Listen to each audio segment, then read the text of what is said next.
Let's get going. So I designed this seminar just basically to cover the essence of high performance and just really cover the key points, because there's some really low hanging fruit that literally anyone from any background, any industry, any business can kind of scrape off the top and be able to implement straight away. So I've tried to keep it quite tactical rather than really going into depth on the whole neuroscience side of things, but I have covered a little bit of that. So this is what we're going to be covering today. Bit of an introduction, both to the presentation or the seminar and who I am, what I've done a little bit. I'm going to be going over what is high performance, lifestyle optimization, elite psychology, more so targeting specific facets, which all elite performers have. That's just really, really handy to be able to actually put a name to, because I know who I'm speaking to in the room. Like, you will notice elements of it coming up in your own life. It's just really good to put a name to it. And then I was going to go into a lot of depth on high performance leadership, but I think what's actually more helpful as a takeaway, I've just given a really, really helpful model and a framework that I've always adored, I've always lived by. And after 10 years of studying leadership, it is by far the most comprehensive. So I'm just going to cover the model. Okay. And then I have got an exclusive offer for you guys in terms of what I do, but I'll talk through that. It's not mandatory. And then there'll be a Q&A and a hot seat, which I'm really looking forward to. So I'm going to try and be quite timely so we can get through to the Q&A and the hot seat. This is obviously any questions that come up from the seminar, but mainly anything you're struggling with in your own business, in the company you work for, within your team. I'll get you to scoot in and we'll just go through it, because I want to be able to help as much as possible. Okay. And yeah, as it says at the bottom, the main thing is just clarity, inspiration, ideas, and just having frameworks to work with, because that's what's most helpful. Like, there's no point teaching and teaching and teaching if I can just skim the cream from the top, as it were. Please feel free to take notes, whether that's on paper, on your phone, on your laptop. Ask questions throughout. That's a big one. Most people will kind of leave questions right into the end. If it comes up, if it's relevant, stick your hand up. I can guarantee someone else will find it helpful. There's no such thing as a silly question, like, at all. I'm a big fan of that. And just prime yourselves. Obviously, we're present in the room, so just take a moment, get present, squeeze your hands, take a deep breath, and then we'll get started. So if you don't know me, which a couple of you guys don't know me so well, I'm Jake Finesilver. I am a high-performance mindset and business coach. And outside of that, I do consulting. I also do research in high performance. And this hasn't been my full-time role forever. I've actually had quite a varied career. I went from the Army officer pipeline, where I was an officer cadet. Literally right at the end of the pipeline, I got catastrophically injured, and that caused me to just my whole life to get kind of turned upside down. And that began a journey of finding purpose for me. That's how we ended up moving to Dubai in the first place. And from there, I actually went into corporate sales and real estate. And then from there, I left that to build and scale a multi-six-figure fitness business with my wife. A lot of you know her. She's outside with the baby. And for the last couple of years, I've actually been performance coaching on the side. Just because, and I didn't know what it was at the time. I was literally just helping entrepreneurs, and I'm such a kind of know-it-all busybody, and in the best way, but I just love getting involved in everyone's problems and actively problem solving. That's really my zone of what I love to do. So that's why I've included the hot seat at the end, because I just love it. But yeah, as of kind of mid to late last year, I founded Made for More, which is my high performance brand. And that covers the podcast, it covers the coaching, consultancy, everything. And I'll talk through more about that at the end.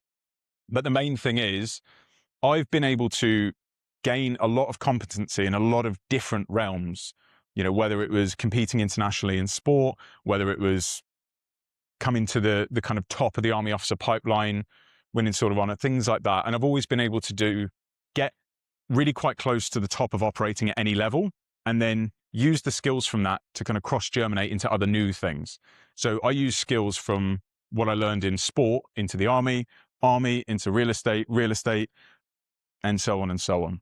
So this is what got my fascination in high performance kind of going. And ultimately, I'm doing this because I fucking love it. Like, being completely honest with you, I would do this for the rest of my life for free. I absolutely love this. And I feel like it's my purpose to just help people. Made for More as a brand is really meaningful and powerful to me, because I truly believe that regardless of what background you come from, wherever you're coming from, wherever you want to go, you shouldn't be defined by the limits that are set upon you.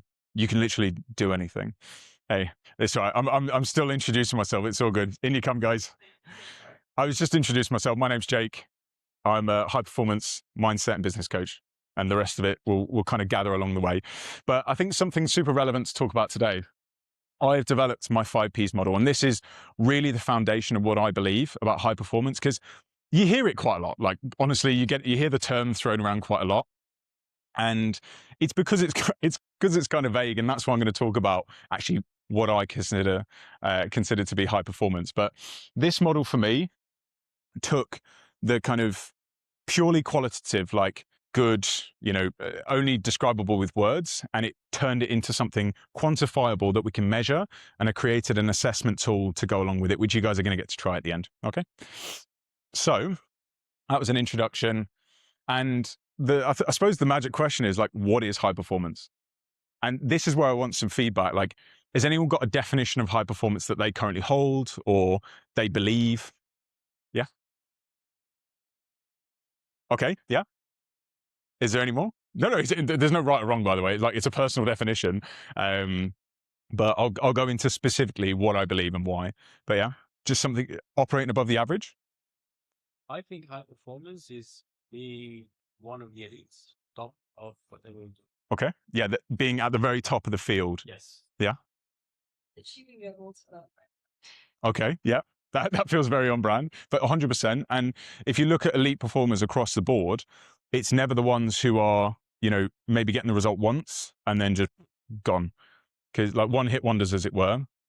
And again, my definition is consistently being able to operate at that highest level, which means you're not aiming for average, you're always aiming for above. So effectively, what I believe high performance to be is not a grey ruler. It's where you put your measuring stick. So high performers, and by the way, to caveat everything I'm going to talk about, I've done literally over 700 hours of in-depth research, interviews, testing with high performers.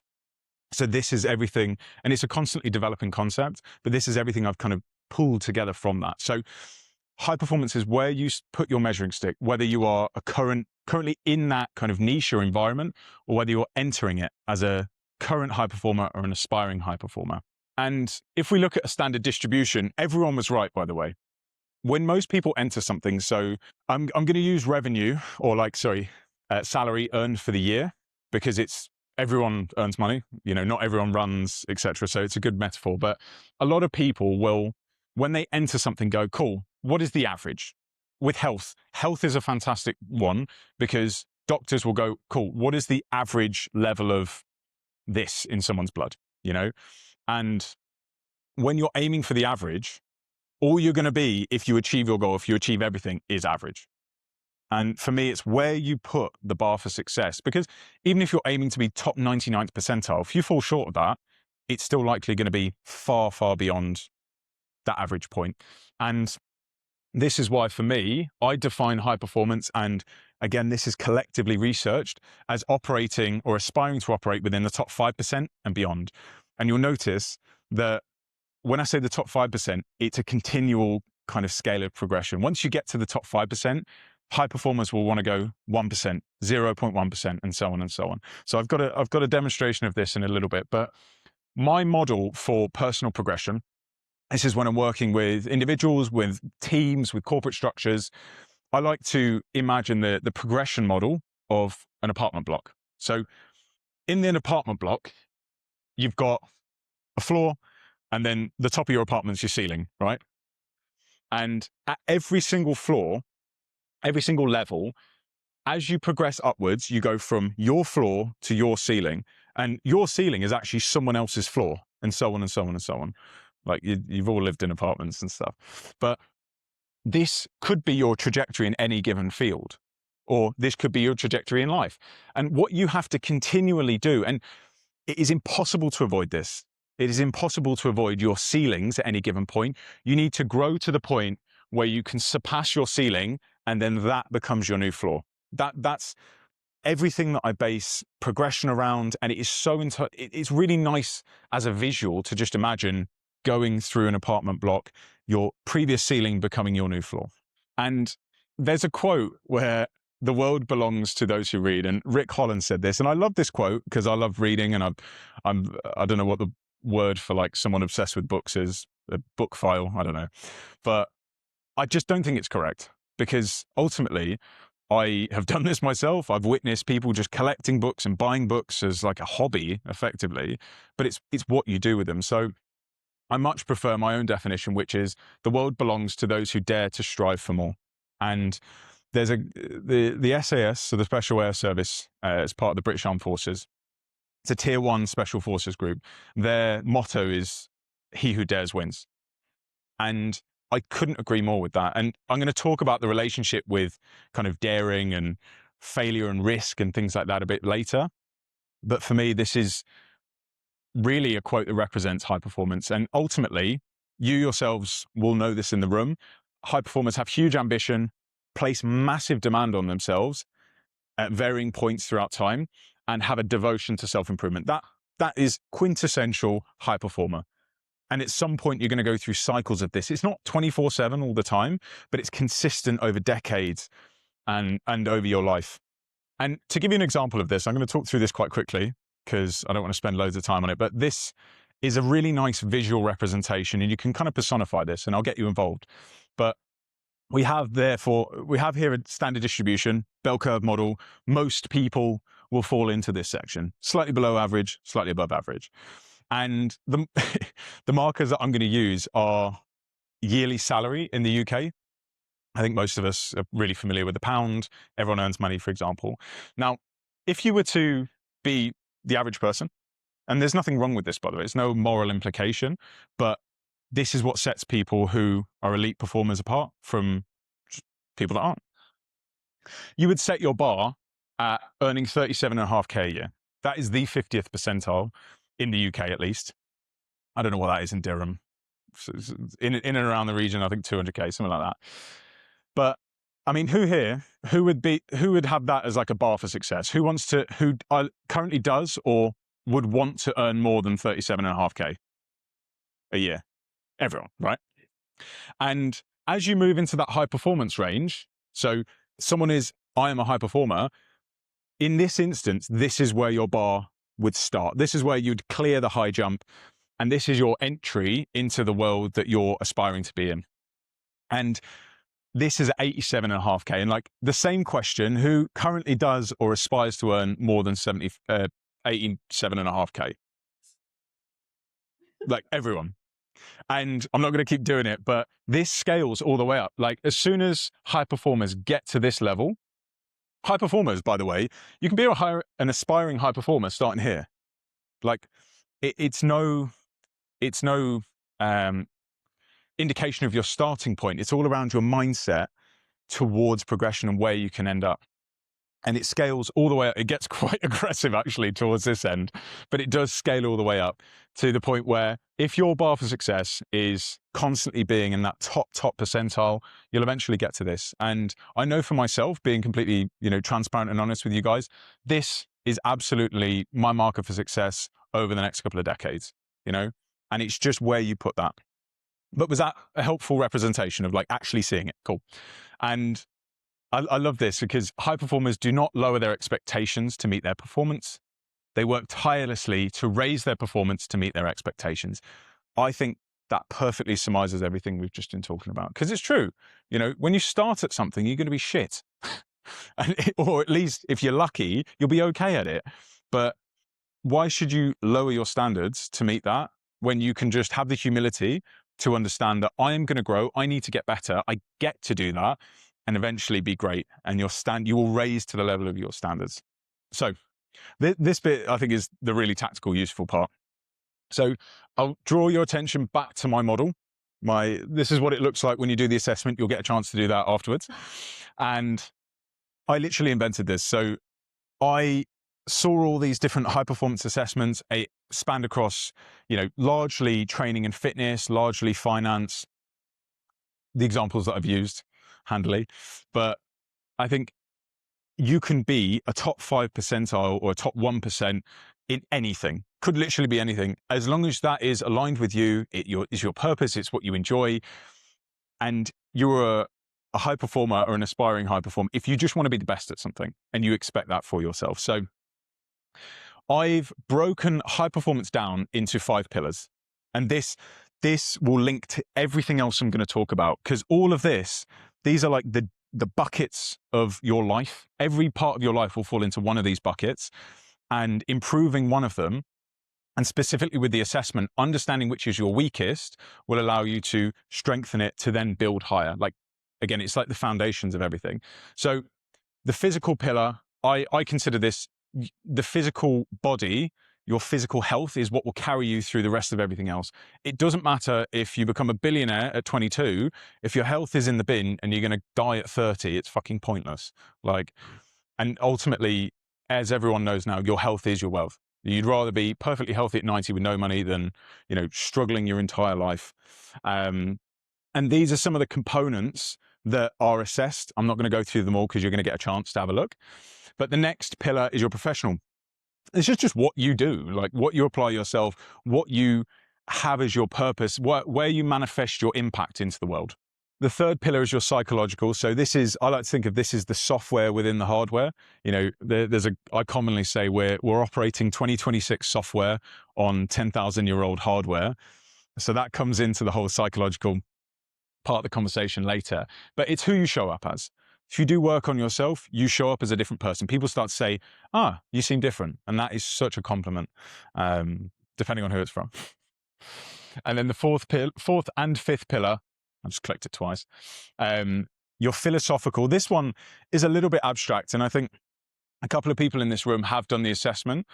And it's actually a bit of a tricky one, because it's not very often you get asked to grade yourself on your philosophical beliefs, how strong they are. Actually, can you articulate them? And what's interesting is typically people that are more religious will have a much stronger base when they look at this for the first time. Just for the first time, but I find that really interesting. And it's the way in which you view the world, which will actually massively influence how you go to shape it. So a great example of this is if you look at countries as they develop over centuries, depending on the religion where it was founded on, or like the predominant religion, it will change the laws that you see come about, the way that people interact. And that's just a really tangible example that your philosophy will shape the way in which you try to impact the world. And finally, the fifth pillar, which is, I think, probably the most difficult, honestly, to get to grips with, because it's the most under the skin. The psychological stuff, you can feel stress every day. The professional stuff, you can think, I know exactly what I'm doing at work. Physical, you can see if you're lean and in shape. But when it comes to your purpose, the amount of people that I speak to that you'll go, what's your vision? Or like, do you have a vision for the future? What's your purpose in life? You just fucking shit the bed so many times, because it is something that's really hard to work on. And I was only introduced to this maybe 4 years ago, the formal concept of having mission, vision, values written down. And with my clients, I do a whole exercise. I go through a whole document on how to actually carve out a vision for yourself, because who here's heard of manifestation? Yeah. And there's kind of interlinks with people saying vibrations and energy, people saying visualization, speak it into reality, think it into reality. Obviously, there's a crossover with the religious conversation there, but it is 1,000,000% real, because it is tangible. I literally have concrete personal evidence, anecdotal evidence. As soon as you start focusing, as soon as you plant that flag in the ground of your future, life will start to unfold towards it. Every single year, I do a vision board twice, and all my clients do. I try and get all of my friends in our other business. I try and get all of our other clients to do it. If you do like just a Pinterest vision board at the beginning of the year, I guarantee you, by just having it visible, half, maybe if it's a bad year, a third of the things will have come true, because it was front of mind and you planted that flag in the future. This is something I really, really, really love. And I'll talk about, like Ben knows, I'll talk about vision and mission all the time, because I think any directional shift in your being will come from your identity, who you feel you are. Everything else kind of comes downstream from that. Anyway, So this will all link into what I'm talking about a bit later. This is the foundations upon which we sit when we have impact in the world. So in terms of the areas where your life can be impacted, in terms of optimizing, using that model, there's three main areas, and they kind of come together in a diagram that I'll show you in a bit. But your environment, so each of those pillars will have an element of environment. So your environment for your physical health, your psychological health, all three of these things influence all five of the other things, if that makes sense. Does that make sense? Cool.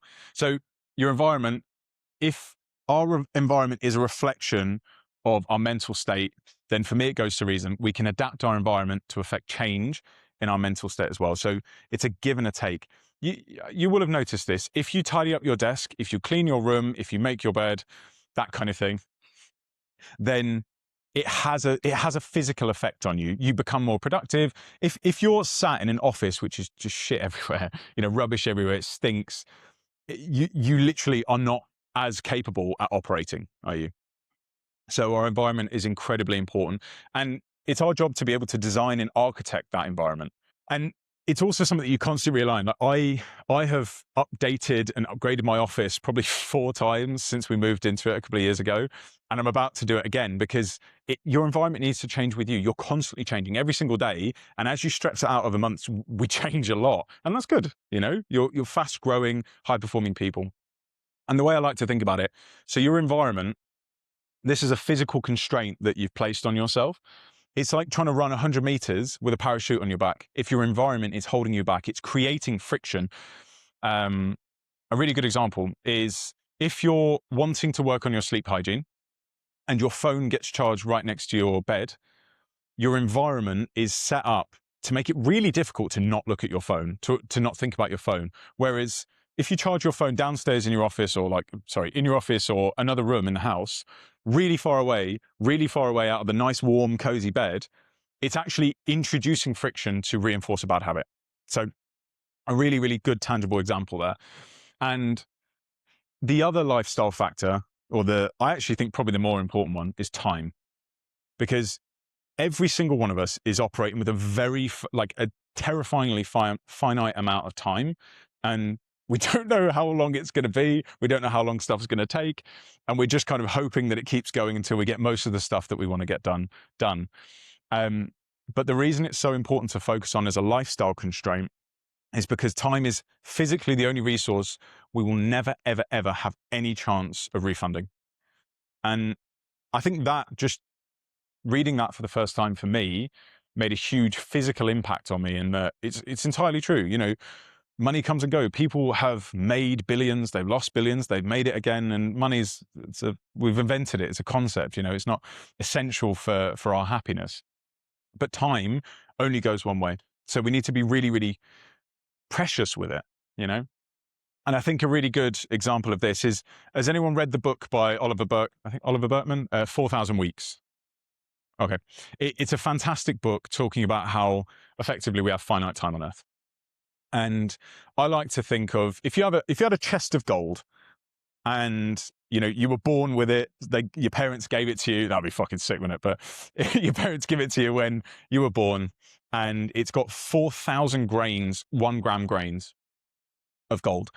And by the time you're actually old enough to understand, oh, cool, I've got the chest, maybe like 10% of it's already gone, because every single grain that you spend, you're never, ever going to get back. And it gets to the point where you're like, right, I've actually kind of, spent a lot of my grains on things that I thought would just move me forwards. But, ultimately, I've got nothing to show for it. And it just, if you had something tangible, like I've only got 4,000 of these, and then once they're gone, existence just stops. It helps you really reframe the fact that obviously a gram of gold is pretty valuable, very valuable these days. But you're kind of trading one of them each time a week goes past. I think it's a nice way to think about it, or it introduces some kind of existential dread. So I apologize if it has done that. But the final one, I'm really glad this showed up. It was so hard to get this picture to show up. But the final one is your energy. And energy management is actually such a big part of being able to operate. It's why billionaires or centimillionaires will have the same outfit every single day. You know, the Telegram fella who trains here, do you notice he wears the same thing every single day? It's for a reason. It's to reduce decision fatigue, because ultimately his energy can be spent, time and energy can be spent elsewhere. And I like to think of energy as the mental currency we spend each day.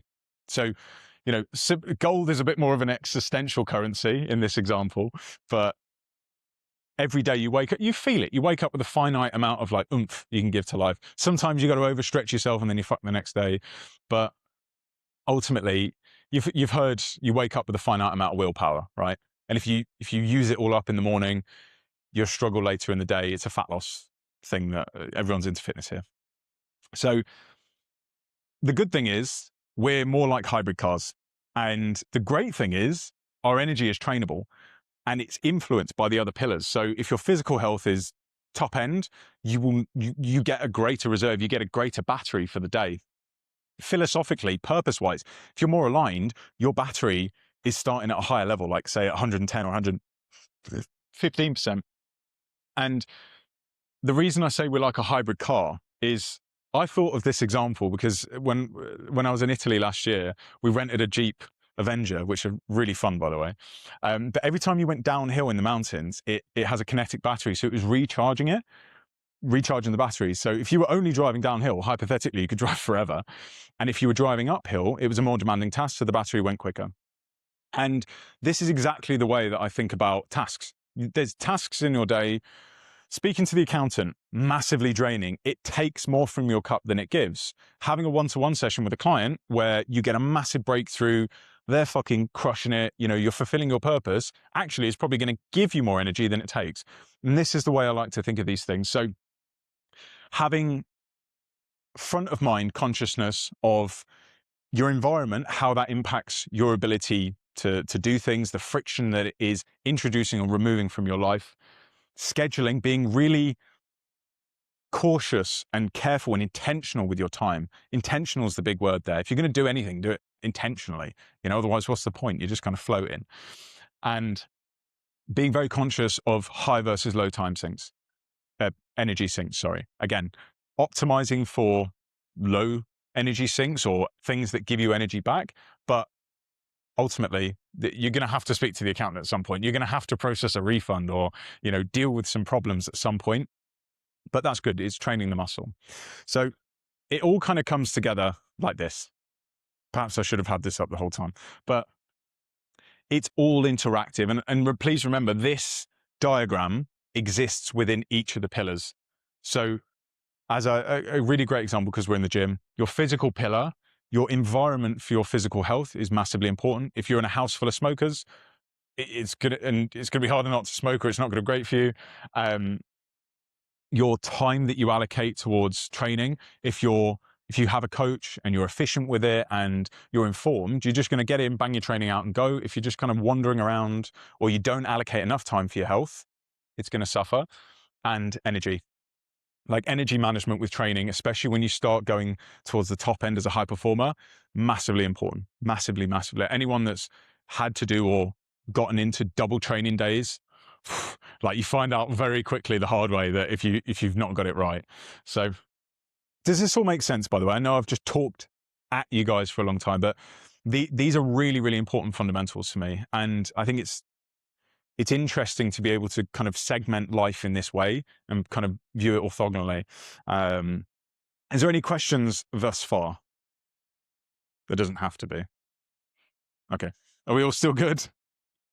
Yeah? Okay. So in terms of elite psychology, I'm not going to talk you through the specific, you know, synaptic interaction or the chemical kind of interactions or stuff like that. I wanted to just mainly keep it towards behaviors and groups of behaviors, and then downstream why they interact with each other. So key traits of elite minds all come into these four baskets of stuff. There might be others, but these are the primary ones. Any elite mind, and I've got a story for each one, but any elite mind will have a developed relationship with failure, which actually optimizes for it. You hear like everyone on the planet, but Stephen Bartlett comes to mind for me, actively seeking out failure, because in failure, you have a reaction to work from, and you get to then work from that. And yeah, it's a lesson, 100%. Delusional self-belief. This is Sir Roger Bannister. I'll talk about him in a second. But the belief for me, I mean, you know, I come from very, very modest backgrounds, you know, very much the council estate, very much nothing. My dad's a bus driver. But earlier I was talking about how my aspiration is to definitely surpass that 650K a year club. And coming from my background, that's delusional. But I know for me, it's just a case of one day at a time, 1 week at a time, 1 month at a time. And if I continue to grow, if I can just commit myself to growth, it is inevitable, because I'm inevitable, as long as I don't die, which I will at some point, but hopefully not before. Emotional stability is a huge one. Like anyone that's operated, specifically in a corporate environment where you've got less control over what's happening around you, emotional stability, as an entrepreneur, it happens almost weekly. I remember year before last, sorry, we lost access to our payment provider for nearly 2 months. The team needed to be paid. Like all this stuff was going on. We got locked out of the bank accounts, and there was like, you know, business kept ticking over, and we just had to get on with it. And every day you're on the phone 3 times, and it's just life, you know. Being able to navigate your emotions and operate them is really the hallmark of an elite mind. So finally, selective sacrifice. And I've got a funny story there, but being able to delay gratification and sacrifice, not when people think of sacrifice in a fitness context, they're like, oh, you know, I can't drink that much, I can't go out and party. Most people don't actually want to do that much. It's not hard to sacrifice that, very rarely as it is.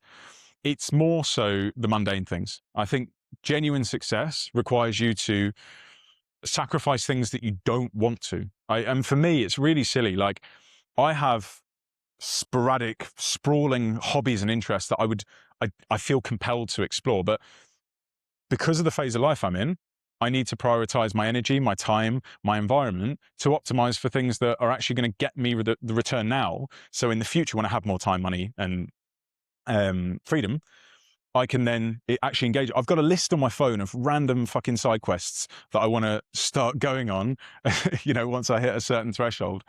And it's just that's the privilege of being able to build, you know. You've got to sacrifice. And I put the rotisserie chicken there because I eat the same thing lunch and dinner every day, and I have done for the last 6 months. I love food, but it's just, again, it's bandwidth. I'm protecting my bandwidth. So I have one rotisserie chicken a day, every single day. It's kind of weird. But the story I wanted to share with the relationship with failure, I'm just conscious of the time because I do love to yap. But I was literally reminded earlier this week, I've got a client and a friend who is actually retired now, which is interesting. He's 64 this year. And I've got a really interesting relationship with him because where he falls in the scale of high performance is actually, now that he's at the back end of it, how do you engage high performance in a way that isn't related to work? How do you actually start to use all of this success that you've built? Bless you. How do you use this success that you've built in a way that is enjoyable? Because he just doesn't know how to switch off. And for context, he came from a literal farm in post-war Central Europe. The shadow of the USSR was like still hanging over most of Europe. And on his family farm, he had like 7 or 8 brothers, like the normal thing. And he went from that to being one of the founding regulators of DIFC and got a net worth now like north of $20 million. Like just unbelievably nice as well. Super cool guy. But I had a conversation with him on our last session where we were talking about the fact that his life reached a turning point when he realized that every single time you fail, it's not a reflection of you. It doesn't represent who you are as an individual. It's data. And when he's very mathematically minded, finance, when he realized that, it just shifted gears. Like all of a sudden was able to go from level 10 to level 100 because he then actively sought out, how can I fail? How can I get data from this? How can I work in reality to get a response? And I'll leave the emotional stability one, but in terms of delusional self-belief, does everyone know of Sir Roger Bannister, the 4-minute mile the first time? Okay, so I believe it was 1954. Science up until this point, bear in mind, like not even that long ago, within most of our parents/grandparents' lifetime, it was considered physically impossible. Imagine a scientist saying today, no, people can't breathe underwater. You just accept that as a fact, right? They had that same belief prior to Roger Bannister, going on this mission. They had that belief, and Nobel Prize winners with a straight face were like, it is physically impossible for the human body to surpass or to come under a 4-minute mile. And this is the greatest example of an active, positive mindset where I don't give a fuck what you say, as long as it's within the realms of physics, which most people thought it wasn't. I'm going to show you that I can do this thing. And that is such a powerful mindset to have. And you'll notice, Michael Jordan, like honestly, any big sport great, you name them and they will have shown you some reflection of this. So I absolutely adore that story. There's loads, I've got loads. There's the first guy to swim the channel was really cool as well. But something that's a key kind of cornerstone to all of these traits is that they're always working in reality. They're never ruminating, because only in reality do we have a reaction. And from a reaction, we can then react, if that makes sense. We can produce something. So all of these require you to do something active into the world. And there's mental skills that are associated with this. And I'm very conscious of time, so I'm going to race through them. But all of these, all elite minds will have to deal with the fear of rejection. Like any kind of failure will relate back to, I don't want to be rejected. And from an anthropological standpoint, if we're tribal creatures, so we don't want to be excluded from the tribe. I can go off on a whole tangent on the anthropology of our collective psyche, but they're able to delay gratitude. Everyone in here has been able to delay gratitude. You're all in good shape, you all train. And again, physical fitness is one of the easiest, most accessible kind of steps into high performance, I believe. Because it shows you, like the first time you lose, like 5 kilos, or you run your 5K, you run your 10K, you're like, holy shit, I can actually work towards something and achieve it. Humility and self-development. There's a humility in saying that I don't know everything. I need to get better. And again, leading back to what I said earlier, like a relentless pursuit of just being better within yourself. And finally, an adaptable identity. You're constantly moving, you're constantly changing. You'll notice you'll have family members, and I'm not going to name names, but you'll have family members who they're like, I'm me, and if the world has a problem with that, that's their problem.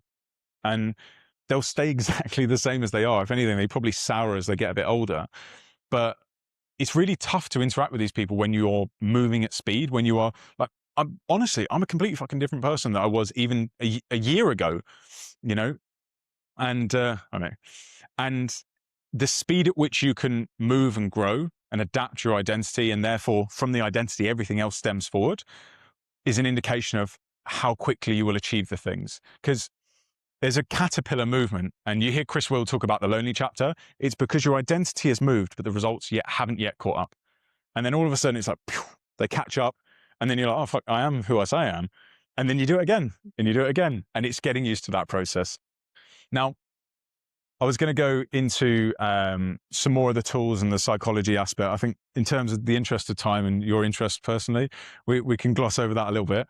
But there are loads and loads of tools, and I know lots of you will already have used these, but tools and practices that elite minds interact with, alter egos. I've been doing a lot of research into that. It's an incredibly powerful tool. You'll be amazed at how many elite performers actually, Beyonce is a really good example. In the book I'm reading at the minute, that's the example he used. She used an alter ego to get from just regular girl to become like a super pop star. She used an alter ego called Sasha Fierce.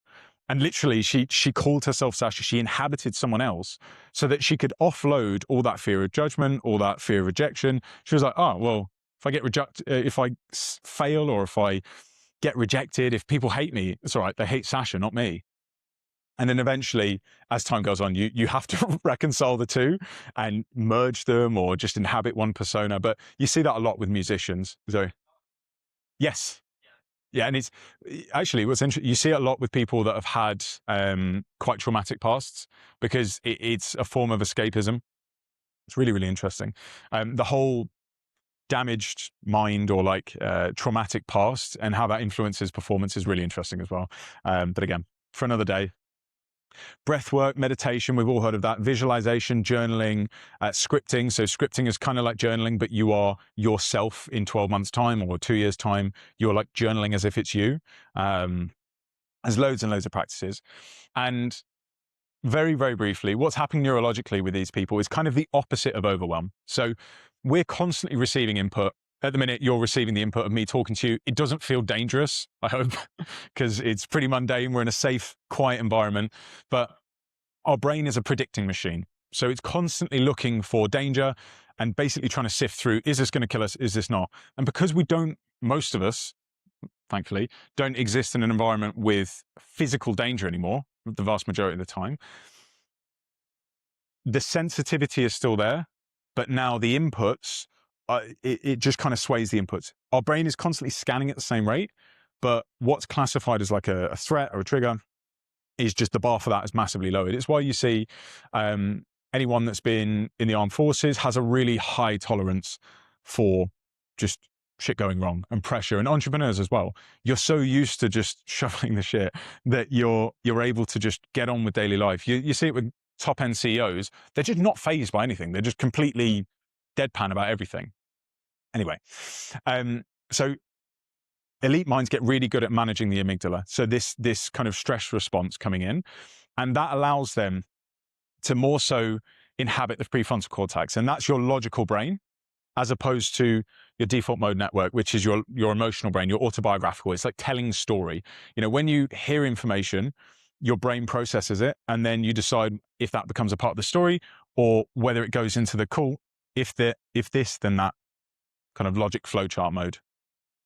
And elite minds have rewired their reward pathways. So with the relationship with failure, when you've rewired your reward pathways, you then associate success with actually reaching the limit of something or failing, because you're like, sweet, we've now got data to work from, and then you get to move forwards. And if you get success, you're like, oh, cool, nice to have, but I was actually looking to see where the limit of this thing was. And again, in the interest of time, this, I think you can just take a picture of this, take it away, but this is, to my understanding, the most complete model for leadership, and specifically modeling high performance leadership. And it comes from the British Army's officers' values. It's not just the officers that use it. My definition of leadership is being able to lead yourself and others. Like, leadership isn't just about your team, it's about you and your ability to lead yourself. There we go. So the officers' values and standards, they create an acronym called LEADERS. But just take a picture of this. I could literally do a whole other seminar on this. I've studied leadership for over 10 years, and this is phenomenal. And you can apply this to yourself, your team, anything. But I think if you're going to take anything away today, leading by example. Like, if you want anyone to follow you, these days, a lot of this is on social media. And the issue with social media is there's a disconnect because people can't see your direct actions. They can only see you talking about them. So it's knowing that you need to show the way in order for people to respect you, to hold authority, and actually for people to want to follow you. Because following you, dragging people, is when you have like bosses and they're just like, yeah, do this, do that. That's you dragging people. Whereas if people are willingly following you, you know, that's a really good indication of what you've been able to do. And with leadership, your responsibility is to the people that you lead, ultimately. And that should be at the heart of all your decision making. When it leads more towards leadership, you're taking a collective decision that's not based on you. So it's effectively just people management and people skills. That's what good leadership is. Okie doke. So this is very briefly, this is what I do now that you understand more about what I've actually, what I understand. And what I do, I have one-to-one coaching, corporate training, consulting, and speaking in podcasts. I literally just love what I do. All these things honestly are fun. They're aligned with my purpose. If this aligns with what you need in your team, in your company, in your business, then I would love to develop a relationship with you. And ultimately, this all comes from my belief that whoever I'm working with, whether it's a team leader, founder, CEO, whoever, any downstream benefit is going to come from working with you as an individual. And you'll see this within your own companies, within your own teams. They are a reflection of you, good or bad. If they're underperforming, it's a reflection. And specifically on the mindset side of things, because performance coaching kind of spans that weird borderline between some therapeutic practice, like I do some therapeutic practice, but mostly performance coaching techniques, which is drawing out your unique genius, your confidence, your ability to actually operate, and then tying that in with the business side of things. So I'm very transparent, by the way. Like I hate it when people are like, I do this, and then you have to go through like hoops to understand actually what it is. Feel free to take a picture of this at the end. This is where things kind of range from. So if you are interested, please let me know, because this is the questions segment now. Is there anything that came up towards the end? Is there anything that from your own journeys or your own businesses, your own experience, that you felt like actually some of these frameworks were helpful to kind of tie together? Yeah. So we talked about like the energy balance, right? Obviously trying to manage it. Easier said than done, right? Because obviously your day is very unpredictable sometimes. Yeah. Okay, so obviously as a personal trainer, sometimes your clients come in and you don't know what they might be hit. How that's going to affect you a bit. Yeah. So how would you manage that then? Yeah. So I have a principle called controlling the controllables. And we exist in a dynamic world.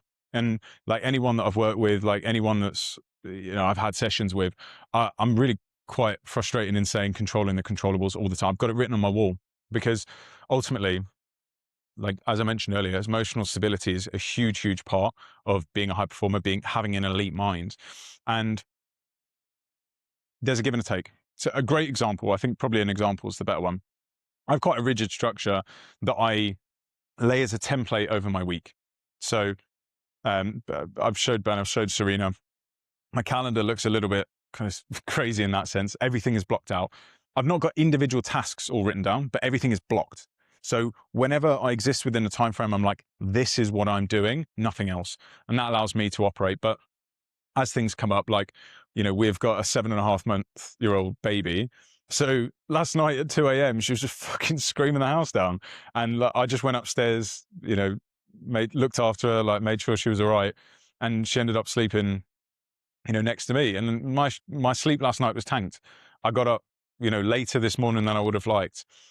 And things like that you can't control. But it's being able to damage limitation. So in your example, with a client whose energy is difficult coming into the session, just go about it in a problem-solving manner. If they've come in, you normally say, for example, they've got quite high energy, they're quite up for it, and they've come into the session, they're down. Actually, as a problem solver, as a leader, as someone that is there to coach them, it's probably important to understand why, and just go down the Socratic route of, why. Just start asking, is everything okay? You're good? Just notice, because obviously you've got great perception to be able to notice that their energy is down. So you can then start investigating why. And it might be that they've had a fucking terrible day, someone's died, or they wish someone had died, and they might be able to offload that on, into the world. And then you can have a real positive impact on their day. And I suppose if they're just negative and horrible for the sake of it, managing your expectations for the rest of the day. If you've planned a really deep work block for the rest of the day, relying on some tactics that you personally use to be able to re-engage your flow. Something that I'll do if I'm really struggling to get back into an admin flow is I'll go to my finance tracker, because I do that every day. But, I'll go to the finance tracker, I'll just input a few rows. It kind of switches me on to a different operating frequency, and then I'll go back to another task if I'm really struggling because you want to make the bar as low as possible to be able to actually do something productive. But worst case scenario, say in this example, first thing in the morning, your first flight in the morning, 7 a.m., completely miserable. They don't want to talk about it. They're not interested. What can you control in that situation? What you're doing.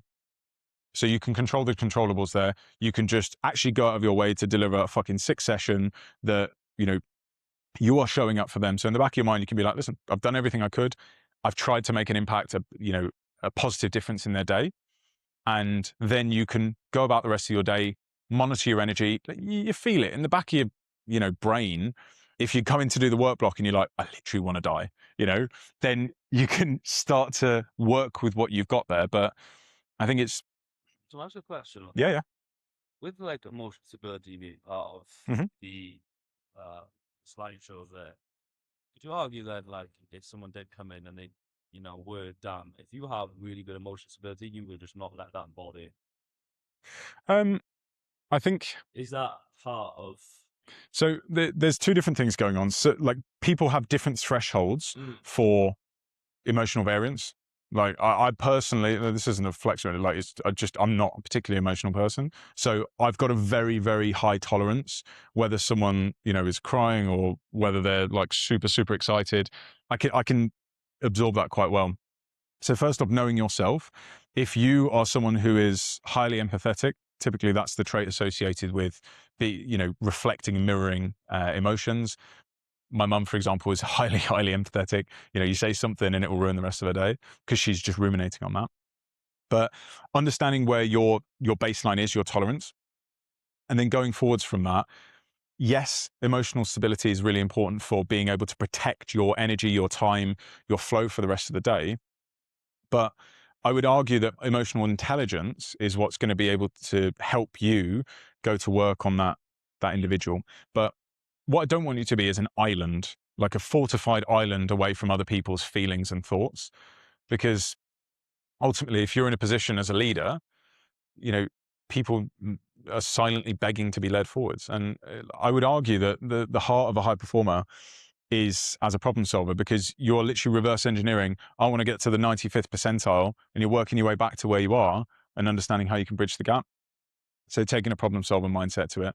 I think I've digressed slightly on the heart of the question, but in terms of energy management, when it's outside of your control the controllables. If it's outside of your control, use the stoic flow chart of, can you do something about it? Yes, then do something about it. Did it work? No, that's not your problem. Did it work? Yes, problem solved. And if you can't do anything about it, don't fucking worry about it, because you can't do anything about it. And I love the stoic flow chart personally. If you've not seen it, yes, yeah, yes, You can actually, it's not controlling it, but like enhancing the mood of the whoever you're training. Yeah. So even if they're like feeling like low today, they can do like what they've done before. You can encourage them and make them feel like they are doing something, even if it's Yeah. like low. Well, ultimately they are. They're literally doing something. Yeah. At least they truly are. Yeah. It's a really, really good point. I actually made a post about it yesterday, so it's funny you mention it. Energy transference, like the effort, the energy you put into something, observing the conservation laws of physics, it will come out somewhere else. And usually that's in your business or in your client, and it's the emotional and the energy side of things is really important, because when I have a session that is more heavy on the therapy side of things, maybe I've had to engage with some, timeline exercises, or more on the emotional understanding where like a root belief has come from.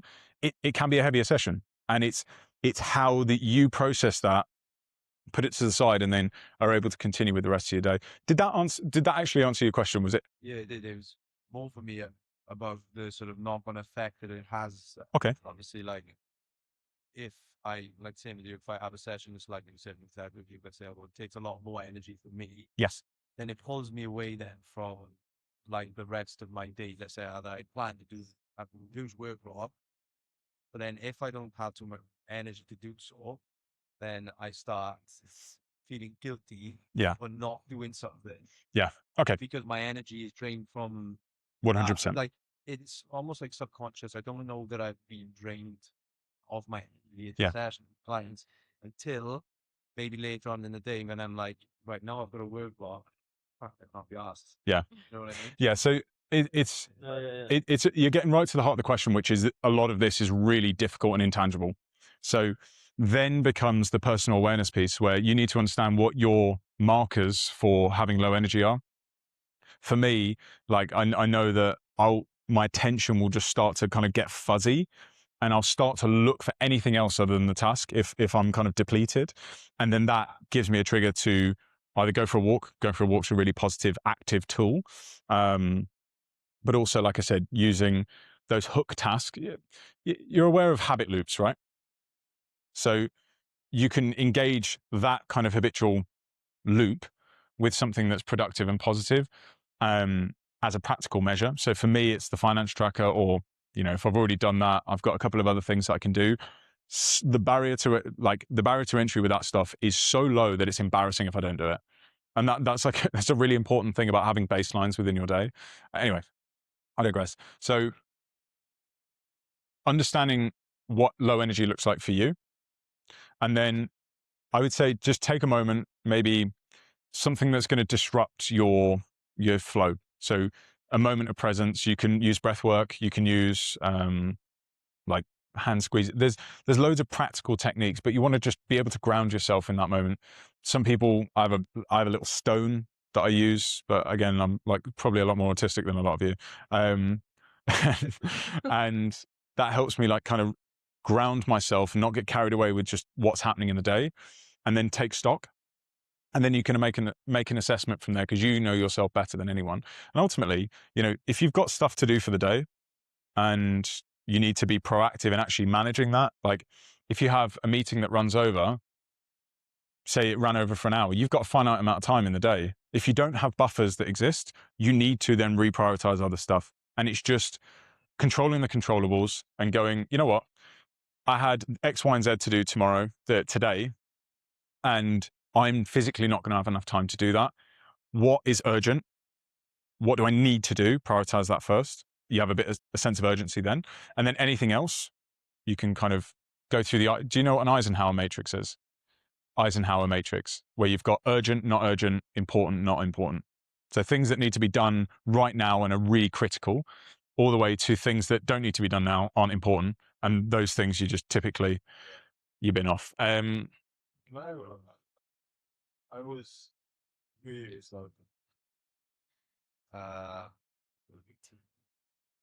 anticipate. I would try to pick these up on these spots. So to avoid stress with doing something, always. So I would plan maybe for like 2 routes. Like the first person I'm gonna have a meeting with today, I want it to go that way.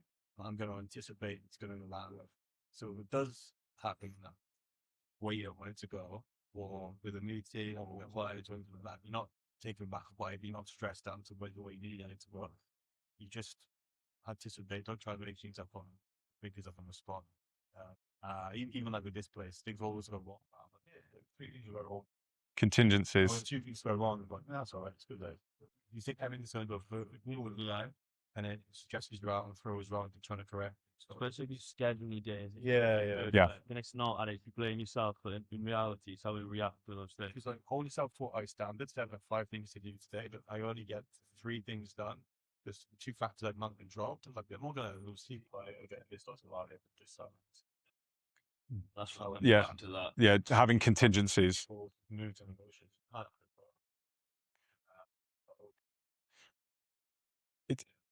That will come from the kind of what is it, the saying, or the fact that this is a truism within the military, in that no plan survives contact with the enemy. And I think in a civilian Ailish coined this when I used to say that, but no plan survives contact with reality. And like ultimately, you can hope for the best, but plan for the worst. That will put you in a good position. You can have contingencies, but as 100%, as Toby said, it's a case of, controlling the controllables. What can you do? And if you always prepare for the worst, you'll have some wiggle room, giving yourself some wiggle room. If you want, we can talk more about like specifically what that looks like, because obviously these are quite abstract topics, aren't they? To say like, what if my energy's low? But intuitively you'll know these things, and there will be times where you just got to fucking white knuckle it and get on with it. Like, at school, or for me it was at university. Occasionally, something takes longer than you expected. The computer lost your file. You just got to white knuckle it and deliver sometimes, but just understand that you're borrowing from some other resource, whether it's your physical energy, whether it's the time later on in the day. Yeah. Did that answer your question as well? Yeah. Okay, so coming back to the point you were talking about being precious with your time. Mhm. So, to people who are uh, having a certain big goal or starting business, entrepreneurs at their early stages, obviously they're always trying to earn something new. Yeah. It doesn't have to be related to business or even for personal trainers or anything. Mhm. So, maybe 10 years ago, the problem was not having access to information. Yeah. Nowadays, it's having too much information. Yeah. You And a don't lack of know. implementation. That's correct. Sure, it's not. So Yeah. if you zoom out a little bit now, let's say an entrepreneur or a personal trainer or whatever we're doing, and you're seeking a mentor, Mhm. or you want to do a specific course about something. How would you pick, knowing that if you're going with this course, it's going to take you 6 to 18 months Yeah. to know if it actually works or not? Mhm. Imagine after 18 months, you discovered that doesn't work. Yep. And you just wasted 18 months. Great question. So how would you protect your time and actually? That's a fucking sensational question, by the way, because it hits right to the heart of what's right, what's wrong, how do I make these decisions? So I think all the way downstream of this is my belief that there's no such thing as a failure as long as you learn from it. You know, I had a business implementation of Q1 last year. The actual implementation cost me 23.5 grand, and downstream, like reoccurring revenue, was at least 50. So it's a £75,000 mistake. But I learned from it, and I get to then apply that into every other business that I touch for the rest of my life, whether it's my own, whether it's my clients. And although, I mean, it's shit you don't want to swallow, but ultimately, it's only a failure if you stop and if you let it become a failure. So that's one frame. But coming back to the heart of the question, when it comes to decision making, ultimately you need to be decisive. You want to move at speed, and I think you want to just minimize the amount of mental peddling you're doing for the result. So aligned with your values, you'll have an intuition of what's important. So my values relate more so with the impact something's going to have. So say, for example, a great example, I'm going to do a master's in psychology to lead towards a doctorate. When I'm choosing that, I will set, aligned with my values, a set of criteria that need to be ticked in order for me to consider that. And then that'll eventually lead to me having a pool, which I already have, of choices. And they are aligned with my values. And because they're aligned with my values, I can then sleep at night.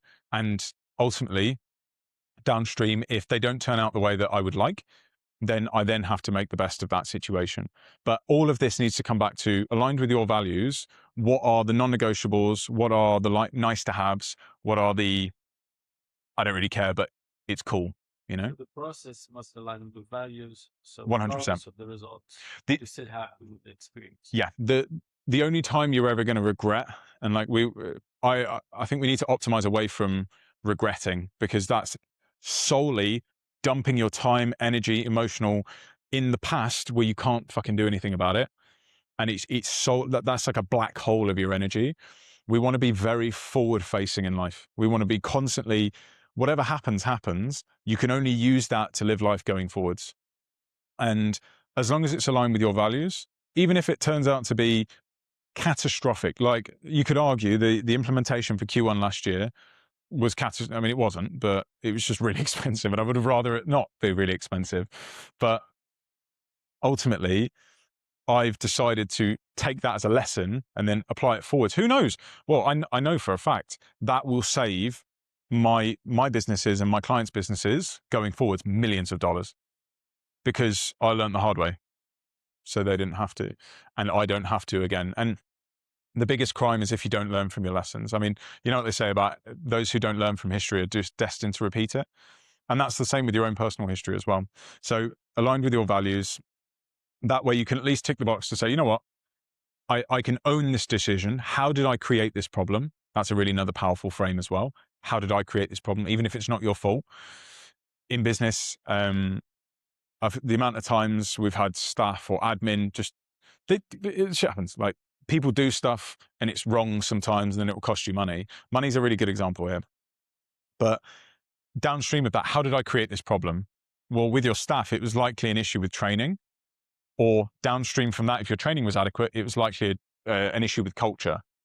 And again, everything as a highly agentic individual, if everything stems from, if everything stems from you, that then gives you a feedback loop to control the outcome.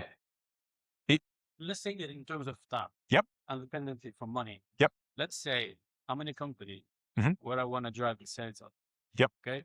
And I'm not that experienced when it comes to sales. Mhm. So now I'm looking for a sales force that will help me Mhm. drive the company's sales up. Got ya. Okay. So my problem now is what sales force to choose. Mhm. Okay. So I don't really have the time to risk it and Yeah. go for, let's say, 6 or 8 week course, then learn nothing, and I just miss. So if I can stop you there, it's the learning nothing, because you're going to learn from something from everything. Okay, let's say Because I that get to the end result, which is I want to be better at sales. Okay. For the company. Yeah. Because the company, let's say at that time, had a season where you must push the sales. Yep. After 8 weeks, the season is done. Now I have to wait next year. Mhm. Okay. So like skiing type, like yeah, maybe something like that. Let's say it's something like Yeah. that. Okay, so you've got a finite window of time in which you can operate. You need to prepare for that finite window of time.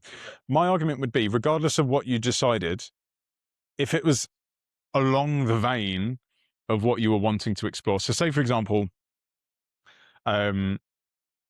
like there's a million sales trainers out there, but say you went with Jordan Belford's The Wolf of Wall Street, his like closing school, right? And in this specific example, you need to finish within that window to be able to hit this 8-week ski season, for example. My argument would be it's physically impossible if you go into it with the mindset of how much can I get from this? How much, what can I learn?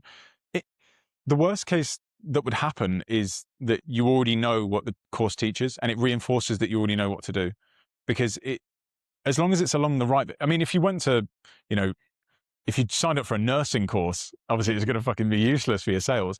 But my argument would be there is something to learn in everything in that niche. This is a really frustrating attitude to hold, I think, when we're trying to play it out like this. But I genuinely don't believe there's anything I can't learn from. And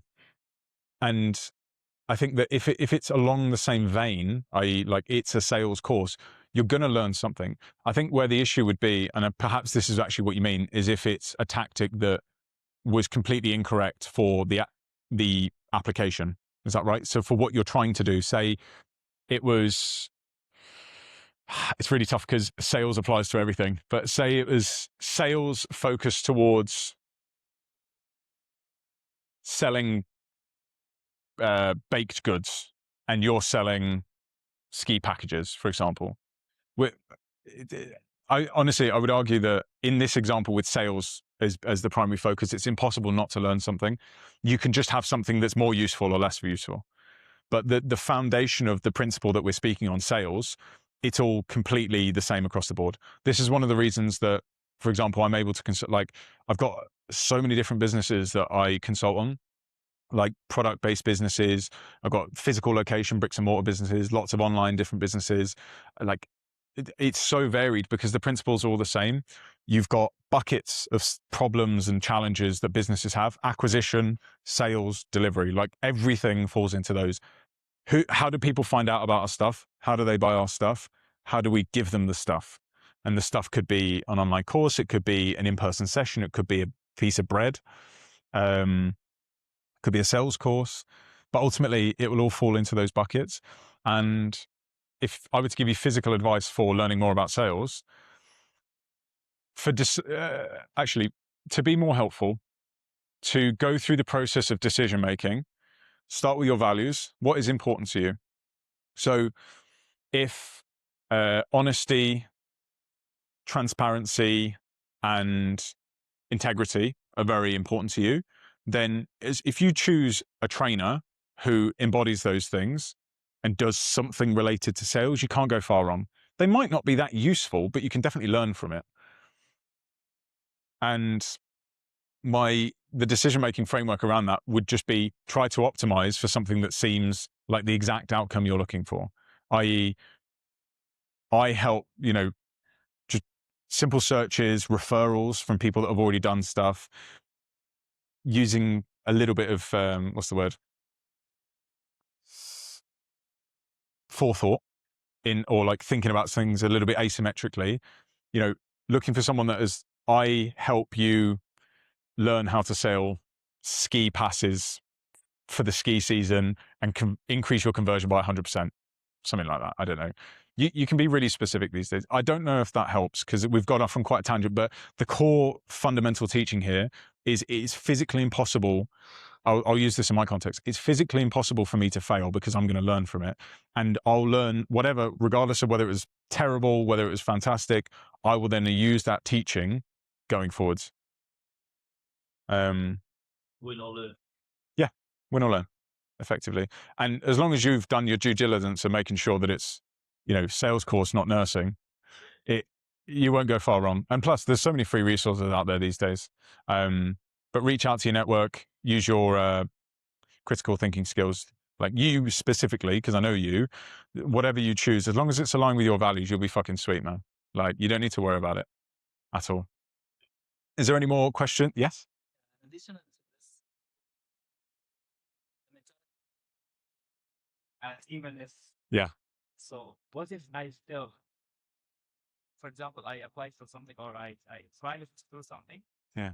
If I keep saying like, what if I fail? So it would be like, for example, I lose it. Yeah. The other mentality is even if I failed, I learned something. Yeah. So it's totally different. Some people I have a lot of friends, they say like, what if I did something and I failed? Yeah. For example, I wasted time. I keep telling them like, don't say what's it. Say even if you fail this thing, at least try. At least you know your level of now. This thing. Yeah. You can enhance it. You can follow so more to be better now. Yeah. And another point is don't forget that these that you do, forget the things that you don't. Mm-hmm. Yeah. Again, it's like super, super forward facing, but something you mentioned there. So when I have an issue with having like really strict like financial goals, for example, because if you consistently wake up every morning and go £50,000, £50,000, £50,000 as like a monthly target, for example, all that you're telling the universe is that I don't have that. And it's similar to asking the question of what if, and this is where I'm going to get a little bit like woo-woo crystal girly, because I definitely am a little bit woo-woo crystal girly. But you can't ask questions in the universe you don't want answers to. And the what if, you are literally asking, what if I fail? That then becomes a possibility because our imagined sense of the past is indistinguishable from our remembered sense of the past in our brain, like neurochemically. So you need to be very careful what you imagine, what you think of. And this is why like people that really struggle with anxiety, severe depression, they will ruminate, they will continue to play these negative situations in their head. And that creates a ever expanding amount of that in the infinite space of your mind, if that makes sense. If you, yes, I don't want to, I can go off on like a proper tangent with that, but yes, it's. You also created that, right? You can also create problems. Like 100%. You can will yourself to death. Like you can, no, genuinely, like you see people do it, like you can lose the will to live and then your health will suffer because your brain has stopped leading your body forwards. So yeah, you can create really negative outcomes with the power of your mind, but inversely, more excitingly, you can create really positive outcomes, like incredible, quantum leap changes with the power of your mind as well. Yeah, I prefer to focus on the latter rather than the former because it gets a little bit existential, as is a common theme. I'm very conscious of you guys' time, but thank you so much. If there's any more questions, I'm going to be here for another hour. I'll just have a baby this time. And where you can find me, by the way, all socials, it's at Jake Finesilver. That's the profile picture when I was mustachioed. So I'll get out of the way of the QR code. My email is quite hard to forget. And jakefinesilver.com, you can find other stuff that I'm doing. You can access my podcast, you know, all sorts. That's where to inquire for engagements, podcasts, corporate trainings. And this is the free 5Ps assessment. I forgot to mention it's a thermometer. Like, in the same way that your VO2 max testing is no indication of where you're going to be in 10 years' time, it just gives you an idea of where you are now. So the assessment side of things, I don't think I've got another slide in the model, but the assessment side of things, you'll see where you are lacking at the moment, and that will be the area that undermines. So in my coaching, I will use that to understand where we need to focus first. So typically, people will either focus more on the practical side of things with their physical or professional, or they'll struggle more on the philosophical purpose side of things. Doesn't matter. There's no moral implication. You could score yourself 1 out of 10 for all of it. I'd be very concerned, but you could score yourself 1 out of 10 for everything. It doesn't matter because it's all subjective. You know, some people score themselves 9s and 10s in everything and have lots to work on. Some people score themselves 4s and 5s, and it's not as bad as they think. But yeah, this is part of my life's work. I'm going to use this assessment and the things that come back to it to create my doctoral thesis eventually. So if you're okay with sharing the data anonymously, I'd appreciate that. But yeah, thank you so much, guys. Thank you.